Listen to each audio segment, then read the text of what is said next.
La vidéo que vous vous apprêtez à regarder a pour simple but de vous communiquer de chouettes informations sur l'automobile en Corée du Nord. Il n'y a aucun message politique, aucune prise de position. Si je te dis que la production automobile en Corée du Nord a été dirigée par une secte, qu'ils savent pas faire de voitures, se contentant de copies frauduleuses, ou encore que l'on puisse voir de véritables voitures occidentales en Corée du Nord, est-ce que tu me crois? Eh bien reste jusqu'à la fin de la vidéo car j'ai des anecdotes pépites sur l'automobile en Corée du Nord. Salut tout le monde, c'est Hétéro et aujourd'hui on se rend en Corée du Nord. Bon, pour les trois du fond qui n'ont pas suivi les cours d'histoire géo, la Corée du Nord est un pays situé entre la Chine, la Russie et la Corée du Sud. Le pays du missile levant est connu pour être super fermé. Après je suis pas calé en histoire, donc si vous voulez plus d'informations sur ce pays, le roi des rats en a fait une superbe vidéo, vous pouvez la retrouver dans la description. Dernière info avant de commencer, ma prononciation des mots en coréen comme les noms, les voitures, les marques va être désastreux. Je m'excuse par avance pour cela. L'histoire d'amour entre l'automobile et la Corée du Nord commence en 1974. Le dictateur en place décide de fournir en voiture les cadres du parti et les taxis de la capitale Pyongyang. Il le fait savoir et là, un pays y voit une occasion unique de faire du commerce avec la Corée du Nord. La Suède se présente en disant « Nous, on peut vous envoyer des voitures ». Les discussions avancent et au final, la Suède envoie 1000 Volvo 144 GL couleur vert sapin bien optionné. De plus, la Suède envoie des équipements miniers, le tout pour un montant de plus de 70 millions de dollars. Ils en profitent pour installer une ambassade dans la capitale à Pyongyang en devenant le tout premier pays occidental à le faire. Et le premier travail de l'ambassadeur de Suède en Corée du Nord est de s'assurer que les autorités vont bien payer. Sauf que les Coréens n'ont pas d'argent. Oh là là, qu'est-ce que c'est ballot, dis donc. Sauf qu'ils disent à la Suède, t'inquiète pas, on a dû faire du cuivre et du zinc, donc on va t'envoyer tout ça, et en plus la Suède se dit, bah c'est nickel, de toute façon je pourrais les revendre et c'est bon. Donc en fait ils attendent à l'aéroport de Suède un avion qui apportera soit de l'argent ou soit des matières premières.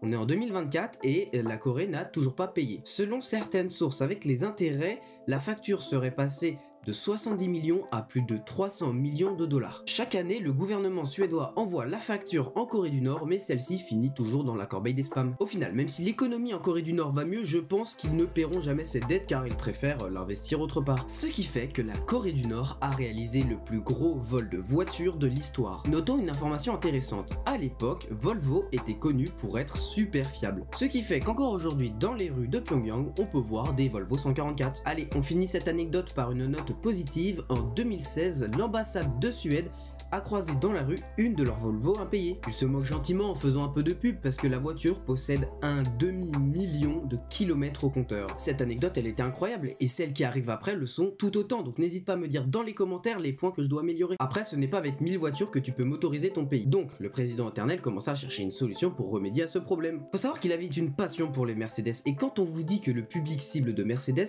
c'est les dictateurs. Bref, ce bon vieux Kim Il-sung décide d'importer des Mercedes-Benz 190 Mais imaginez un président communiste se pavaner dans des voitures occidentales, ça ne va pas avec l'image. Il demande donc à ses ingénieurs de réaliser une voiture similaire. Alors pour le moteur, ils ont choisi un vieux 4 cylindres soviétique, et au niveau des options, très peu, voire rien du tout. Et c'est comme ça que naît la Kangsaeng 88. Alors il y a un peu de logique dans l'histoire parce que Kangsaeng ça veut dire renaissance en coréen. Et pourquoi le 88? Tout simplement parce qu'elle a été présentée en 1988. Après elle a changé de nom, c'est devenu Pyongyang 410. Il y a une autre prononciation aussi, Pyongyang 4.10. Alors pourquoi ils ont changé de nom? Ça je sais pas, mais Pyongyang parce que c'est la capitale, pourquoi pas, mais 4.10 ou 410 c'est parce que c'est la date où Kim Il-sung a décidé de changer le nom de la voiture. C'est pas une blague, soit le 10 avril. J'aimerais te dire poisson d'avril, mais non, en fait c'est bien réel, oui, c'est bien réel. Au final, très peu de Pyongyang 410, parce que c'est beaucoup plus simple à lire que l'autre nom, ont été produites et elles furent données au parti, principalement, et c'est tout en fait, qu'au parti. Mais tous les efforts de Kim Il-sung n'ont à peu près servi à rien, parce que l'actuel leader Kim Jong-un a été vu à plusieurs reprises lors de visites officielles à bord d'une Mercedes Maybach S600 Pullman Guard blindée. Il a également été vu à bord d'une Rolls-Royce Phantom. Mais pour remédier au problème de se balader en voiture occidentale, son confrère de Russie, Poutine, lui a offert une russe Senna. Si ça te dit quelque chose, c'est normal, c'est un mix de Rolls et de Bentley. Allez, on revient au début de la vidéo quand je t'ai dit qu'il y avait des voitures occidentales en Corée du Nord. Regarde cette vidéo.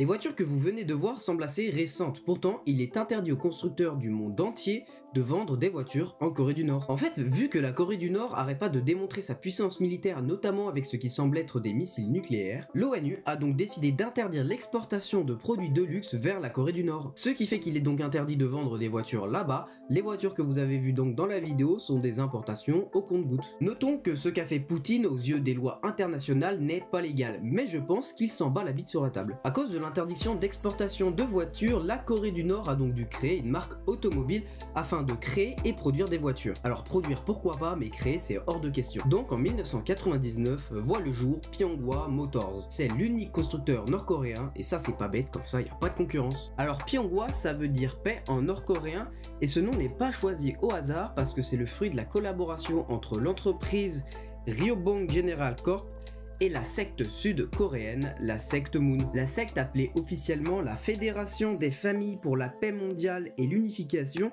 s'est retirée de Pyonghwa Motors en 2012 suite au décès de leur fondateur. Allez, petite fun fact, la secte possède le Seongnam Football Club et a également fondé le Washington Times. Toutes les infos que je viens de te donner sont véridiques, il n'y a aucune vanne. Le logo de l'entreprise est censé représenter la paix, avec deux pigeons sur un fond bleu. À titre personnel, je pense que le fondateur de la secte adore les pigeons, tout simplement parce qu'il y a aussi un pigeon sur le logo du club de foot. Bon, maintenant ils ont l'argent par la secte, les infrastructures grâce au gouvernement, il faudrait commencer à produire des voitures. Le lieu de production choisi sera la ville portuaire de Nampo.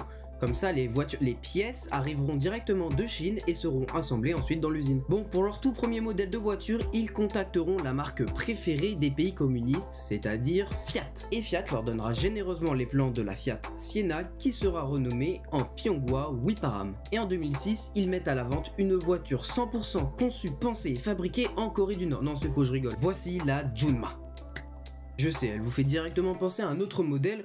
En effet, la Junma est une inspiration de la Chairman, une voiture sud-coréenne de la marque SsangYong. Bon, après il faut savoir que la Chairman est une inspiration de la Mercedes classe E. Donc si on résume, Pyonghwa a copié une copie d'une Mercedes. Mais pourquoi ne pas avoir copié la Mercedes directement? Restons en 2006 car les Nord-Coréens annoncent l'arrivée d'un tout nouveau modèle. Ils se sont alliés avec le constructeur chinois Brilliance Auto China qui va produire pour eux une copie du Toyota Ace. J'ai pas la prononciation, je vous l'ai dit. Direction 2007 où le constructeur annonce l'arrivée d'un modèle, le Wiparam 2. Alors pourquoi 2? Parce que c'est la descendante... Ah non, c'est pas du tout la descendante de la Fiat Siena, là c'est une Brilliance Auto, hein, une marque chinoise. Et je sais toujours pas pourquoi Wiparam 2. En fait, la Wiparam 2, c'est juste une Brilliance Junji rebadgée. En 2011, Pyonghwa présente la Wiparam 3. Bon là, un peu de logique, c'est une descendance de la Junji, la Brilliance BS2. En fait, ils ne s'embêtent même plus à les produire, hein. Elles arrivent directement prêtes à rouler en bateau, elles arrivent à Nampo, on leur impose le logo et puis après, elles partent rouler.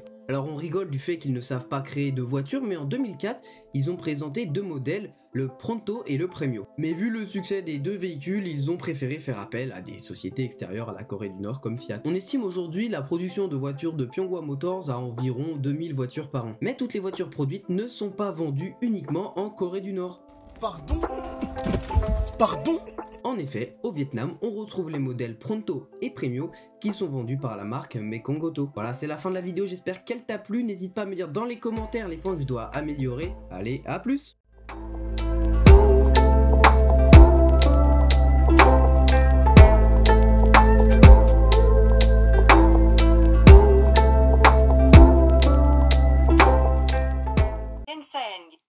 Kensang. Kensang. Kensang. Kensang. Kensang.